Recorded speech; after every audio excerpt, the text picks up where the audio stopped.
या आहेत सोफिया फिरदोस. वय वर्ष 32. फोटो पाहून कोणी म्हणेल की सेलिब्रिटी आहेत, पण नाही. सोफिया या राजकारणी आहेत आणि त्यांनी जे साध्य केलंय ते राज्यात आतापर्यंत कोणालाच जमलेलं नाही. जाणून घेऊयात सोफियांची स्टोरी नेमकी काय आहे. बारामती कटक विधानसभा मतदारसंघातून काँग्रेसच्या उमेदवार म्हणून सोफिया यांनी निवडणूक लढवली होती. त्यांनी भाजपच्या पूर्णचंद्र मोहपात्रा यांचा 8,000 मतांनी पराभव केला. सोफिया यांना 53,000 मतं मिळाली, तर भाजप उमेदवाराला 45,000 मतं मिळाली. BJD उमेदवाराने 40,000 मतं घेतली आणि सोफिया यांचा विजय सोपा झाला. सोफिया या राजकीय घरातील आहेत. त्यांचे वडील मोहम्मद मोकीम हे याच मतदारसंघातून काँग्रेसचे आमदार होते. 2019मध्ये ते निवडून आले होते, पण व्यावसायिक असलेल्या मोहम्मद मोकीम यांच्यावर आरोप झाले. काही महिन्यांपूर्वी एका कर्ज प्रकरणात मोहम्मद मोकीम यांना ओडिशा उच्च न्यायालयाने 3 वर्षांची शिक्षा सुनावली होती. मोकीम यांच्या कंपनीने ओडिशा ग्रामीण गृहनिर्माण आणि विकास महामंडळाकडून 1.5 कोटी रुपयांचं कर्ज घेतलं होतं.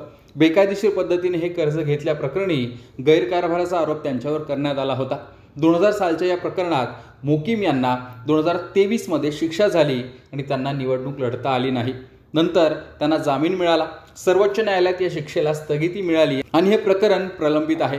त्यामुळे त्यांनी आपल्या मुलीला सोफियाला निवडणुकीच्या रिंगणात उतरवलं. विवाहित असलेल्या सोफिया या उच्च शिक्षित आहेत आणि त्या व्यावसायिकसुद्धा आहेत आणि त्या सामाजिक कार्यात आणि औद्योगिक क्षेत्रात देखील सक्रिय आहेत. आता वडिलांनंतर त्या तिथल्या आमदार झाल्यात आणि ओडिशातील पहिल्या महिला मुस्लिम आमदार ठरल्या आहेत. I would say that I am a proud daughter of my city, Cuttack, and born and brought up in Cuttack, studied in Cuttack. Also, I'm doing my business also in Cuttack. So, the people of Cuttack have trusted their daughter and they have voted for me. Also, if you see my profile, then I've always promoted my culture, my food, our textiles, our fabrics, our festivals widely within the organization, within social groups, as well as widely in the social media space. As a proud Odia, I would say that it's my privilege to be speaking to you right now.